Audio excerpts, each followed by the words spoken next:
Ձեռք բերեք իտալական նրբագեղ ու բարձրակարգ սալիկների նշված տեսականին, վճարելով բացառիկ 4400 դրամ 1 քառակուսի մետրի համար։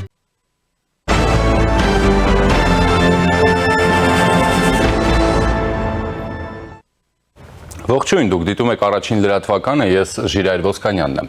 Նախորդին կառավարության նիստի ժամանակ վարչապետ Նիկոլ Փաշինյանը անդրադառնալով եկեղեցական կառույցների, եկեղեցիների, կոթողների եւ այլն օրինակներ բերեց եւ հիշեց, որ օրինակերպ ինքը այցելում է։ Շատ հաճախ տեսնում է, որ հոգեվոր պատմական մեր այդ ժառանգությունը նշանավոր վայրերը պարզապես վերածվում են չուլանի, տարբեր տեղեր հավաքվում են իրենց բառերով ասած անպետք իրեր եւ այլն։ Այս դիտարկումը բուրըն քննադատությունների եւ արձագանքի տեղիք է տվել, մասնավորապես տարբեր նաև եկեղեցականներ են հարձագանքել, վատաբանելով վարչապետի այդ հայտարարությունը եւ արդեն առավոտյան վարչապետը նախ հանդես եկավ մի գրառմամբ, մեջբերում է, եւ Հիսուս մտավ տաճար ու դուրս հանեց բոլոր նրանց, որ տաճարի մեջ վաճառում եւ գնումներ էին անում, նա շուռ տվեց լումայափոխների սեղաններն ու աղավնավաճառների աթոռները եւ նրանց ասաց. գրված է իմ տունը աղոթքի տուն պիտի կոչվի, իսկ դուք ավազակների ворջ եք այն դարձրել։ Այնուհետև շատ չանցած վարչապետը հանդես եկավ սկանդալային գրառումներով, հիմա ես դրանք հերթով կընթերցեմ, սրանք բառացի մեջբերումներ են։ Սրբազան գնա շարունակիր քերուտ կնգան դոմփել, ինձ հետ ինչ գործ ունես։ Իսկ անհրաժեշտ է առերեսվել հարցին, թե մեր եպիսկոպոսած դասից քանի հոգի է հավատարիմ կուսակրոնության ուխտին։ Ոմանց հուզել է, որ ես պաշտոնապես ամուսնացած չեմ, մեր հոգևոր վերնախավի կեսը նույն վիճակում է ու դա ոմանց չի հուզում։ Իսկ ինչ է լինում, երբ պարզվում է, որ կուսակրոն հոգևորականը խախտել է կուսակրոնության ուխտը։ Նա զրկվում է պաշտոնից, աստիճանից եւ փիլոնից։ Հիմա որն է բարոյապես ավելի ազնիվ, կամավոր հրաժարական տալ, թե ընկնել մտատանջությունների գիրկը, տեսնես կլինի քննություն, տեսնես կբացահայտվի իրականությունը։ Այնուհետև այս գրառումներից հետո վարչապետը ազդարարեց, որ գտնվում է Շիրակի մարզում, այնտեղ առաջին կանգառահամայնքներից մեկում է 500-ից 1-ը հեշտեգով ներկայացնում է նոր մանկապարտեզի բացման արարողությունը եւ դրանից քիչ անց վարչապետը հանդես եկավ նոր գրառմամբ, մեջբերում եմ կուսակրոնության ուխտը խախտած բոլոր հոգևորականները պետք է հեռանան հոգևոր ծառայությունից, որևէ մեկի անձնական կյանքը, որևէ մեկի գործը չէ, բայց ժողովուրդը իրավունք ունի ունենալ եկեղեցի, հոգևոր եւ բարոյական արժեքներ։ Վարչապետի գրառումները ուղեկցվում են նաեւ քաղաքացիական պայմանագրի ներկայացուցիչների գրառումներով, որոնք տարատեսակ դիտարկումներ են ներկայացնում, մասնավորապես ասում էին, որ չեն կարող հոգևորականները նզովել մարդուն կամ անարգել եւ նրանից հարգանք պահանջել, իդեպ նաեւ վարչապետի տիկինը եւս հանդես եկավ գրառումներով այս համատեքստերում, բառացի իր գրառման մեջ օգտագործելով երկրի գլխավոր հոգևոր մաֆիոզ բառակապակցությունը։ Այս թեժ կրքերի շուրջ ենք զրուցելու քաղաքագետ Հարություն Մկրտչյանի հետ։ Բարև ձեզ, պարոն Մկրտչյան։ Բարև ձեզ։ Չգիտեմ, մեկնաբանելու բան կա։ Գիտեք, սոցիալական ցանցերը ուսումնասիրելուց մարդիկ հատկապես աթեիստ ալբանական համայնքի իրեն ներկայացուցիչ հռչակած Ռոբերտ Քոչարյանի քաղաքական խմբակից փորձում են ավելի Հռոմի պապուց ավելի կաթոլիկ թվալ, ավելի հավատացյալ, ավելի բարեպաշտ 7 տարի շարունակ ներխուժել մարդկանց անձնական կյանք, 7 տարի շարունակ մարդկանց պիտակավորել, 7 տարի շարունակ բոլոր հնարավոր ու անհնար գործիքները կիրառել Հայաստանի Հանրապետության քաղաքացիների ազատ կամ արտահայտման ընտրությունների արդյունքով ձևավորված իշխանության դեմ, չեմ խոսում անձերից, չեմ խոսում կուսակցություններից, ես խոսում եմ ինստիտուցիոնալ ձևավորված իշխանության ուղղությամբ նետվող այդ կեղտոտ ճղճիմ քարերից, այդ ընթացքում եկեղեցին գործիք են, եկեղեցին չէ, հայ առաքելական եկեղեցու որոշ սպասավորների գործիք են դարձնում իրենց ձեռքին, նրանք էլ շատ հարմար այդ գործիքի դերում տեղավորվում են, էլի այդ ողջ ընթացքում էլ սատանա, էլ ներ, էլ չգիտեմ ինչ, էլ անեց, էլ պարավ, էլ ջադու պարավ, էլ չգիտեմ չես հասկանում, դա հոգևորական է, պարավ ջադու է առհասարակ, ինչ է, էլի, այս ամեն ինչը գեներացնում են, ու երբ որ Փաշինյանական շրջանակը կամ հենց կոնկրետ Նիկոլ Փաշինյանը իր թավիշը դնում է մի կողմ, իրեն իր ուղղությամբ այդքան նետված աղ ու բիբարը վերցնում է, ու սկսում է սրանց բացահայտ վերքերի վրա աղ ու բիբար լցնել, վայնասուն է բարձրանում։ Դե Տեսեք, մարդիկ հիմա քննարկում են դոմփել բառը։ Իհարկե ներեգություն, որ օգտագործում ենք, բայց դա այնպես էլ չի էլի, որ հայոյան։ Տարիներ շարունակ, օրինակ, դե ամենաուղիղ մտքով տարիներ շարունակ Հայաստանի Հանրապետությունում օրինակ Արմենիա հեռուստաընկերությամբ տարիներ շարունակ կարգին հաղորդման տղաները էլ դոմփել, էլ չգիտեմ ինչ բառ ասես օգտագործել են դրա տիպիկ բեմականացմամբ նաև։ Սկեչերը թույլ տվեք չդնեմ ձեր եթերում, որ համոզվեն մեր հայրենակիցները։ Հիմա քննարկում են դոմփել բառը մի կողմ դնելով կուսակերոն քահանայի վերաբերյալ կոնկրետ մեղադրանքը, որ նա սեռական բնույթի գործողություններ է ունեցել ոչ ավել, ոչ պակաս քեռու տիկնոջ հետ։ Հա, դուք հավատում եք։ Ես ասացի վարկածը առաջ քաշվում, ես չասեցի հավատում եմ։ Սա կեղծ բարեպաշտություն չի, ինչա բացատրեք ինձ խնդրում եմ։ Բայց այսինքն հայ առաքելական եկեղեցու կուսակերոն սպասավորին կարելի է կուսակերոնության ուխտը խախտել։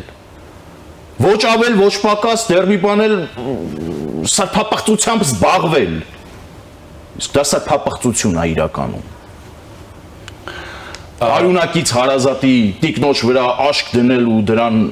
էթալ հասնել, չգիտեմ ինչ անել, դա սրբապղծություն է, եթե դա հաստատվի, դա վարկած է։ Այսինքն հանրությունը վարկածը չի քննարկում։ Հանրությունը կոնկրետ հոգևորականի դիրքորոշում է, հանրության միստվար զանգված աթեիստ ալբանական համայնքի ներկայացուցիչի կոնկրետ կուսակցական ընկերներն ու չգիտեմ շրջապատը թիրախավորում է մարդուն օգտագործված բառի համար։ Բայց երևույթի մեջ չի խորանում, սա նորմալ է ներեգություն։ Իսկ վարչապետը չէր կարող է ձեր ասած աղուբի բառը վերցնել եւ այլ բառերով իր ասելիքը տեղացնել։ Լսեք, ես վերջին շրջանում ոչ ես վարչապետին հենց քննադատում եմ ինչի համար, որ եղբայրը թավիշը դիր մի կողմ։ Դերիքում բոլ եղավ։ Բոլորիս այստեղն է հասել այդ թավիշը։ Հիմա այս բառերով լսեք, ինչ նետում են, նայել ստանում են։ Իրենց համար շատ հասկանալի լեզվով ես այդ ասացվածքը անընդհատ մեջ եմ բերում։ Կակոյ պրիվետ էլբեթար ատվետ։ Կլինեք քաղաքակիրթ։ Կստանաք տասնապատիկ ավելի քաղաքակիրթ պատասխան։ Դուրս կգաք ցենզուրայից։ Քիթներդ կխոթեք այստեղ այնտեղ եւ ամենուր։ Եկեք տեսնենք ում հնարավորությունները ինչքան է ներում, էլի այդ դեպքում։ Ես տեսեք եկեղեցականներ կան, որոնց էլի կարելի է մեջ բերել, ինչու ոչ, որպեսզի ավելի, այսպես ասենք, հա մեր զրույցը պատկերավոր ստացվի։ Մասնավորապես, օրինակ, հոգևորականներից մեկը այսպիսի արտահայտություններ է անում վարչապետի, նրա ընտանիքի, մյուսների ուղղությամբ ազգադավ ինչ որ հիվանդությունների մասին է խոսում, ուղիղ զուգահեռներ է տարածում Ադրբեջանի եւ Հայաստանի գլխավոր դավաճանի միջև ու ինչ որ նման բաներ, հա։ Սա եւս անընդունելի է։ Վարչապետի գրառումը, այդ բառերի ընտրությունը եւ այլն եւս անընդունելի է, բայց այս դեպքում օրինակ նույն այս հոգևոր դասի կամ այս խմբի հետ ինչպես կարելի է այդ դեպքում վարվել։ Ես նկատի ունեմ մեխանիզմ կա, որ կարելի է գործարկել այս ամեն ինչից զատվել, այս ամեն ինչը վերջացնել, այս ամեն ինչը դնել մի կողմ։ Հարկադիր բուժզնման, հարկադիր փորձաքննությունների, հարկադիր ապացույցների ճնշման տակ, հարկադիր փիլոնազրկումների, չգիտեմ ինչերի, եկեղեցին պետք է ինքը ինքնամաքրվի, բայց այդ հարկադիրը բոլոր դեպքերում հարկադիր, մենք էլ հասկանանք, էլի, ժողովուրդ ջան, հայ առաքելական եկեղեցին որևէ մեկը չփորձի, այս փուլից եմ ասում, որովհետև մարդիկ հիմա իրանց ձեռքերը այս ամեն ինչի վրա սկսել են տաքացնել, այն բանն է, ինքնասառեցված տերտերը, որ դուրս էր եկել, հայտարարում էր, ադրբեջանական թեզերը բերում ու նետում էր, դաշտ ու ասում էր, ոսկեպարի եկեղեցին տվել են ադրբեջանցիներին, բան, դրանից ներեգություն չխնդրեցին, այդ ոճով շարունակեցին, եթե որևէ մեկին թվում է, որ մենք հիմա կոնկրետ կուսակրոնության ուխտը խախտած հոգևորականներին, երբ որ ջրի երես անենք, դա ուղղված է հայ առաքելական եկեղեցու դեմ, գլուխներդ պատին եք տալիս։ Այստեղ գլուխներդ պատին եք տալիս։ Ես ինքս հայ առաքելական եկեղեցու հետևորդ եմ, հոտի մասն եմ։ Բայց ներողություն, իմ եւ Աստծո միջև պոտենցիալ սրբապղծության մեջ մեղադրվող անձը չպիտի լինի միջնորդ եւ չի կարող լինել միջնորդ։ Իմ խնդիրը հայ առաքելական եկեղեցին ինստիտուտը իբրև այդ հոտի մաս առողջ տեսնելն է։ Ինչ ասում, թույլ տվեք մեջբերեմ, հա։ Մեջբերեք։ Հայ առաքելական եկեղեցու կանոնագիր քայոցը ինչ ասում։ Իսկ կանոն, կամ որ նույնն է 16-րդ կանոն։ Կուսակրոնության ուխտի խախտման դեպքում հոգևորականը կարող է կարգալուծվել կամ հեռացվել հաղորդությունից։ Է կանոն, կամ որ նույնն է 17-րդ կանոն։ Բարոյական խախտումների դեպքում նախատեսվում է կարգից զրկում։ Հիմա ներողություն էլի, այս կանոնները ում համար է գրված։ Եկեղեցականներին եմ հարցս ուղում, այն առողջ, ազնիվ, իրավամբ եկեղեցուն նվիրված, եկեղեցուն եւ հոտին ծառայող մեր հոգեվորականներին եմ դիմում։ Ում համար է այս կանոնները գրված առհասարակ։ Երբ որ ձեր թիմակիցն ասեմ, ձեր գործընկերն ասեմ, ձեր գոլեգան ասեմ, քիթը խոթում էր քաղաքականություն եւ դեռ շարունակում է քիթը խոթած պահել քաղաքականության մեջ։ Ոչ միայն նա։ Եկեղեցուն կարծես թե եկեղեցականները, հատկապես վերին էշելոնի եկեղեցականները իրենց համար քաղաքական հայտարարություններ անելը դարձել է սովորական բան։ Ձեր բանը գործը Հայաստանի Հանրապետության յուրաքանչյուր քաղաքացու տուն մտնելն է։ Ձեր բանը գործը Հայաստանի Հանրապետությունում լքված եկեղեցիները վերականգնելն է։ Այդ եկեղեցիները չուլանի չվերածելն է, այո։ Այդ եկեղեցիներում առևտուր չանելն է, որ ամենակարևորն է։ Ձեր գործը դա է, դուք այդ թողել եք, եկել եք, մտել եք քաղաքականություն, քաղաքականության մեջ ստանում եք քաղաքականության մեջ գրված եւ չգրված կանոններով պատասխաններ, հիմա էլ հուզվում են, չգիտեմ, աղմուկ են բարձրացնում, այս ինչ հա, վարչապետը օգտագործեց դոմփել բառը, լավ, վարչապետը դոմփել բառն օգտագործեց, բա պոտենցիալ վարկածը, որ առաջ է քաշվում, որ բարձր դասի հոգևորականը դոմփելա սեփական ազգակցին, այդ երևույթը թողած բառի հետևից եք ընկել, ժողովուրդ դու լուրջ եք ասում։ Լուրջ եք ասում դու։ Պարոն Մկրտչյան, բառը գուցե անընդունելի է, բայց ժիրայր եկեք մի փաստի հետ էլա, բոլորս այդ փաստի հետ համակերպվենք։ Գոնե թե ընդունենք, որ 7 տարի շարունակ այս ժողովրդական լեզվով կասեմ, որ ավելի հասանելի ու պարզ լինի, էլի, այս աբիժնիկների ոհմակը, որ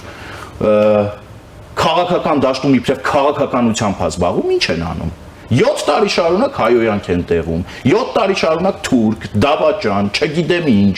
էլ ինչ ասես, որ չեն ասում։ Լավ, սա պիտի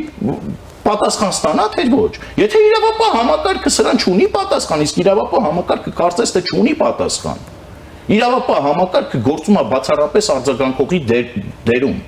Երբ որ դեպքերը տեղի են ունենում, իրավապահներն արձագանքում են։ Եթե իրավապահները չեն գործում, ու այս խոսույթը նաև առանձին դեպքերում Երևանի քաղաքապետարանի ընտրությունները, Երևանի ավականու ընտրությունները ձեզ վառ ապացույց, որ այս խոսույթը, այս լեքսիկոնը, այս բառապոնդը նաև քաղաքական կապիտալի է կարողանում վերածվել, ու որոշ շրջանակներ փորձում են այդ քաղաքական կապիտալը վերցնել ու կոխել իրանց տակ չինական դոգեր հանդես գալով, չինական դոգերի վերածվելով Հայաստանի Հանրապետության ներսում։ Ներողություն, какой привет, էլի պիտի ասեմ, էլ բեթար ատվետ։ Նравится, не нравится, ինչպես կասեր դասականը, ծիրպի մայա կրասավիցը։ Պարոն Մկրտչյան, այսինքն դուք կոչ եք անում, որպեսզի Ես ոչինչի կոչ չեմ որ դասի այսպես ասած առողջ մասը հավաքվի եւ ինքնամաքրման գործընթաց սկսի։ Օրինակ ինչ պետք է սկսել։ Սեփական դեմքը փրկելու Ինչ պետք է համար։ անել։ Օրինակ այդ կուսակրոն քահանաների տեղը չգիտեն։ Ախր Հայաստանը շոտ փուճուր երկիր է, սիրելի հայրենակիցներ, դիմում եմ ձեզ մեկնաբանությունների դաշտում, այս մեր հարցազրույցի մեկնաբանությունների դաշտում, ձեր fake էջերով, ձեր եթե չեք ցանկանում ձեր դեմքը բացվի, ձեր այլ էջերով դիմեք վարչապետին, վարչապետը ունի ուղիղ էլեկտրոնային post, ուղարկեք ձեզ հայտնի ոչ այնքան լավ վարկագծով հայտնի հոգևորականների պատմություններ անձնական, խնջույքների մասնակցություն, խնջույքների ժամանակ ալկոհոլի չափից շատ օգտագործում, ալկոհոլի օգտագործումից հետո խնջույքը մեկ այլ տեղ շարունակել եւ այդպես շարունակ։ Ներողություն, իսկ ով ասես որ դա տաբու է եւ դրանից պիտի քննարկում չունենանք, դա բանա այսպես պլանկայա դրված ու վերջ է դրանից վերև այդ թեման պիտի չշոշա։ Չէ, պիտի ունենանք։ Դրա համար դուք այստեղ եք, որ մենք համարում ենք չկան հոգեվորականները ինչի համար են կոչված։ Ասենք կուսակերոնության ուխտ ես ընդունում, եղբայր դու գնում, չգիտեմ ինչերով ես պահում։ Կուսակերոնության ուխտ ես ընդունում, բարձր եկեղեցական պաշտոն ես զբաղեցնում ու բարձվում է դու Հայաստանի Հանրապետության մի որևէ անկյունում աղջիկ կամ տղա ունես։ Պետք է այդ երթումը տվել Աստծուն, չէ՞։ Հասկացանք, լավ, հիմա որ մի քիչ շատ խորանանք, կասեն թողեք, մենք եւ բարձրալը լեզու կգտնենք։ Դուք մի խառնվեք։ Բայց այդպես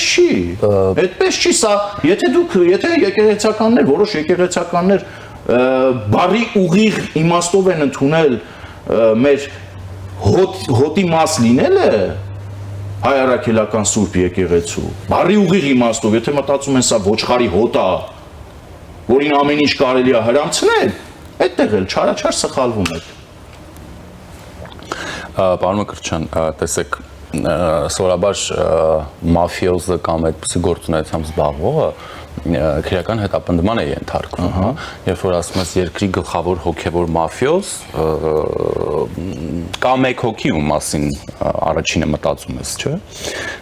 ապա այս հայտարարությունները չեն դառնում մերկապարանոց, ցածր ինչ որտեղ, որովհետև մաֆիոզ է,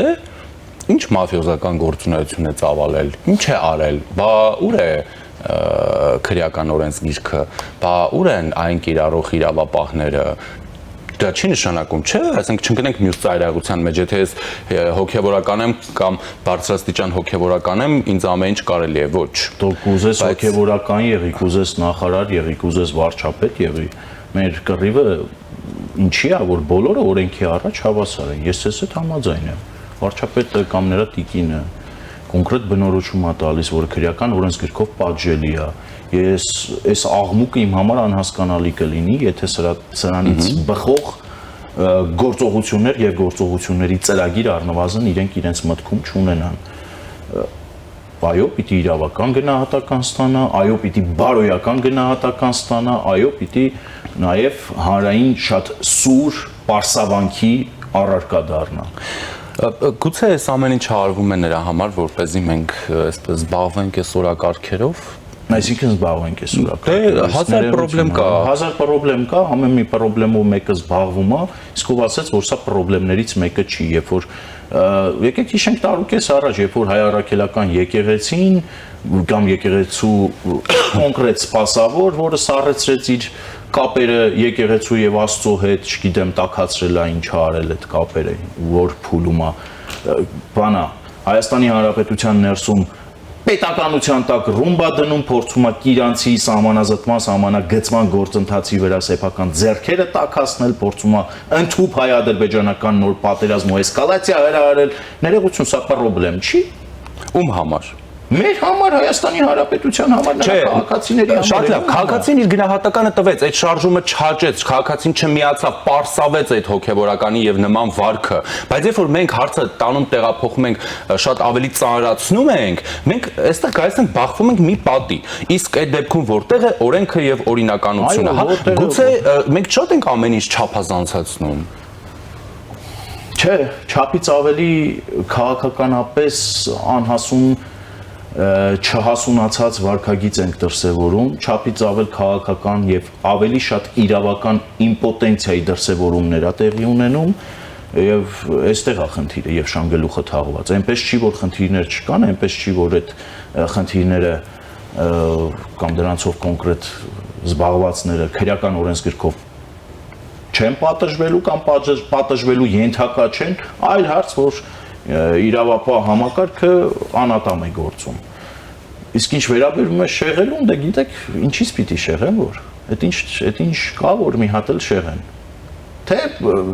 ժիրայր դու Facebook-յան մի քանի գրառում ես կարդացել էլի հայտնի աթեիստի շրջապատի կողմից, որ պնդում են, որ սա Զանգեզուրի միջանցքը տալու համար է, չեն խոսում, էլի եմ կրկնում, դոմփելու ակտի մասին, բարձրաստիճան հոգևորականի, խոսում են բերում էլի Զանգերուձորի միջանցքից են խոսում, ադրբեջանական եզրույթն են բերում մեր քննարկումների տիրույթ։ Մի քիչ որ խորանանք, չգիտեմ, գնանք հասնենք իրանց ոսկեպարի եկեղեցու պաշտպանության երկրորդ օպերացիան կձեռնարկեն։ Դո մի քիչ որ լավ խորանանք, Փարաջեն սքեմը կհակնեն, որ տակի պագոնները չերևա ու հանրապետության փողոցներ մարդկանց կհրավիրեն։ Բայց այս ծանր խոսակցությունը պիտի ունենանք, սա ծանր խոսակցություն է իրականում։ Սա շատ բոլոր առումներով տհաճ, զզվելի, ծանր տաբուներ եւ այսպես կարմիր գծեր, որոնք չգրված օրենքներով մեր առաջ դրվել են տարիներ շարունակ չհատելու մասին է, բայց դա պիտի հատվի, որ առողջանա հայ առաքելական եկեղեցին եւ ինստիտուտը։ Թե ոչ։ Ես կարծում եմ, որ առանց վախենալու, առանց վարանելու, այս ամեն ինչի մասին պետքա բարձրաձայն խոսել։ Հանուն մեր սերունդների ավելի խորը հոգևոր կապի հայ առաքելական եկեղեցու հետ, ավելի ամուր կապի հայ առաքելական եկեղեցի պետություն հարաբերությունների։ Հանուն այս ամեն ինչի մենք պետք է այս խոսակցություն ունենանք Ժիրայր։ Որքան էլ որ բոլորիս համար բարդ լինի, տհաճ լինի եւ զզվելի լինի։ Ես դեմ չեմ, որ պետք է խոսալ, այո, ինձ համար ամեն ինչ քննելի է եւ քննարկելի է, տաբու բան չկա, իհարկե պետք է խոսել, բայց փորձենք հասկանալ սրա նաև, այսպես ասենք, քաղաքական կողմը, հա։ Ինչու է իշխանությունը այսպես ընտրություններից 5 պակաս այսպիսի բառերով, այսպիսի բառապաշարով, այսպիսի թեմաներ գեներացնում։ Ինչու, հա։ Այսինքն պարզ է, չէ, որ շատերը օրինակ դիտարկում են, որ իշխանությունը հենց անով ինքը իրեն է հարվածում նաև։ Այսպես ասենք, ինչպես բնորոշում է հակառակ կողմը, թիրախավորում են եկեղեցուն, իհարկե եկեղեցուն թիրախավորելու մասին չէ այստեղ, հա, բայց այդպես է նաև հանրային տրամադրությունները այդպես են կոպիտ ասած եփվում։ Մենք այսպես շատ բաներ կարող ենք նայել, մտածել գնալ օրինակ այս թեման բացել եւ փորձել այս թեմայի շուրջ հանրային քննարկումներ ծավալել, զգայուն թեմա, իրական Հայաստանի կոնցեպտը, չգիտեմ, Արարատի Արագածի մասին խոսակցությունները, կամ համընդհանուր հայտարարագիրը, տրանսպորտի ռեֆորմը ու այսպես էլի հազարում բան, այսպես բերել, կուտակել, սեղմել ընտրություններից 5 պակաս ժամանակի ընթացքում, ինչու։ Նախ որ առաջին հերթին եկեք մի բանի անդրադառնամ նոր անցնեմ, հա, այդ եկեղեցականներին վրա թևեր փռել, պաշտպանել բան, այս կեղծ բարեպաշտության վերջը տվեք, սիրելի հայրենակիցներ։ Ձեզ բոլորիդ հիմա փորձելու են մոլորեցնել, փորձելու են եկեղեցու պաշտպաններ խաղալ, փորձելու են եկեղեցու ջատագովներ, հայ առաքելական եկեղեցին, վայ, ու ինչ են անում։ Լսեք, եթե որևէ մեկը ձեզ կասի, որ հայ առաքելական եկեղեցին սեփական քեռու կնգան դոմփողն է, ուրեմն ինքը գլուխը պատին է տվել։ Թքեք երեսին եւ ասեք հեռացի այստեղից։ Եթե որևէ մեկը ձեզ դա կփորձի դրանում ձեզ համոզել։ Հայ առաքելական եկեղեցին ինստիտուտ է, որը անձերով պայմանավորված չի եւ երբեք չի լինելու։ Մսից ու արյունից ենք բոլորս, ի վերջո եկեք ժողովուրդ ջան, այդ մի փաստը արձանագրենք, հա։ Ես միշտ չեմ ընդունել Ժիրայր, օրինակ հոգևորականի ձեռքը համբուրելու այդ տեսարանը։ Դե անկեղծ եմ ասում։ Հայ առաքելական եկեղեցու հետևորդ լինելու ես դա չեմ ընդունել, որովհետև մենք բոլորս մսից ու արյունից ենք, բնական բոլոր իր հետևանքներով։ Չէ, իրենք ավելի հոգևոր են։ Ավելի, վերջացրեք։ Անկեղծ փակեք այս թեման, որ ավելի հոգևոր են։ Իսկով ասած, որ ինձանից ավելի հոգևոր են, իսկով ասած, որ իմ եւ բարձրալի միջև այդ հոգևոր կապը ավելի ամուր չէ, քան իրենց է։ Դե ասեմ ով ասաց, օրինակ Արցախի նախկին ՄԻՊ-ը եկեղեցուն կոչ է արել հավաքվել եւ նզովել վարչապետին։ Ով ասել։ Արցախի նախկին ՄԻՊ-ը։ Արցախի նախկին ՄԻՊ-ն ով է։ Ռուբեն Մելիքյան։ Տենց մարդ կա Հայաստանում։ Այո։ Ներկայանում Արցախի նախկին ՄԻՊ, թե ներկա ՄԻՊ, որտեվ իրանց մոտ էլ բան է։ Չէ, ինքը նախկինն է։ Հա, նախկիններից է։ Ինչ ասեմ։ Ասելիք չկա, բառերն ավելորդ է։ Սիրելի հայրենակիցներ, որ ասում եմ ուշադիր եղեք, այդ կեղծ բարեպաշտները, հեսա եկեղեցու պաշտպաններ են հանդես գալու, եկեղեցին նույնացնելու են անձերի հետ, եկեղեցին նույնացնելու են ընդհուպ մաֆիոզների հետ, եկեղեցին նույնացնելու են ընդհուպ մի քանիսի հետ կուսակրոնության ուխտը կնքած, ուխտը ընդունած հոգևորականը մի քանի հոգու այդ ուխտը խախտում է, այդ մարդկանց պաշտպաններն են հանդես գալու։ Այդ մարդկանց բերում են ասում են նայեք ինչ հոգևորական է, ինչ խոսք ունի։ Ոսկեղենիկ հայերեն, չկա այսպիսի բան։ Մեր հոգևորականը, մեր եկեղեցին, հայ առաքելական եկեղեցին էլ չեն ասում, հələ մի վարքյան է։ Այս ակտը, որ իրականացվել է, հայ առաքելական եկեղեցու դեմ է հենց իրականացվել։ Այսինքն մենք կուսակրոնության մասին մեր հայրենակիցները չգիտեն պատկերացումներ ունեն, թե չէ։ Հայ առաքելական եկեղեցում կուսակրոնությունը պարտադիր պայման է բարձրագույն հոգևորականների համար։ Դա ընդհանրապես ծես չէ, այլ հոգևոր երթում, որով անձը հրաժարվում է աշխարհիկ կյանքից, իրեն ամբողջովին նվիրելով Աստծուն ու եկեղեցուն։ Եվ երբ նման երթում տված հոգևորականի հասցեին կա սեռական վարքի մասին ենթադրյալ մեղադրանքներ, մենք ուղղակի սիրելի հայրենակիցներ չպետք է սրա վրա աչք փակենք։ Անկեղծ եմ ասում, սրա վրա աչք փակելը դա նույնն է, ոնց որ քեզ համոզեն, որ մածունը սև է ու դու ասես դե լավ, եթե չգիտեմ, մեր հարևան տերտերն է դա ասում, ուրեմն սև է։ Իսկ ով ասեց, որ դա այդպես է, էլի։ Հələ մի վարքյան, ժրերը գզուլալվեն, մարդկանց էլ հորդորում եմ մի քիչ առաջ չընկնել դեպքերից եւ իրադարձություններից, որովհետեւ դասականն ասում էր խիարը թարս աճելու հատկություն ունի, էլի։ Հետո չգիտեմ, այս բարեպաշտները, այս կեղծ բարեպաշտները, այս չգիտեմ, եկեղեցու որոշ շեղված սպասավորների պաշտպանները վաղը ոնց են մեր առաջ բացատրություն տալու կամ ոնց են առհասարակ արդարանալու դրա համար։ Այսինքն դուք կարծում եք ամեն ինչ բացահայտվելու է մի հատ էլ արդարանալու կարիք է լինելու։ Ես կարծում եմ առնվազն քերակինը եւ հոգեվորականը կգտնվեն խոհեմ եւ կոնսենսուսի միջոցով կգան ընդհանուր եզրահանգման։ Շնորհակալություն։ Ես եմ շնորհակալ։ Զրուցակիցս քաղաքագետ Հարություն Մկրտչյանն էր, ես Ժիրայր Ոսկանյանն եմ, մնացեք Առաջինի հետ։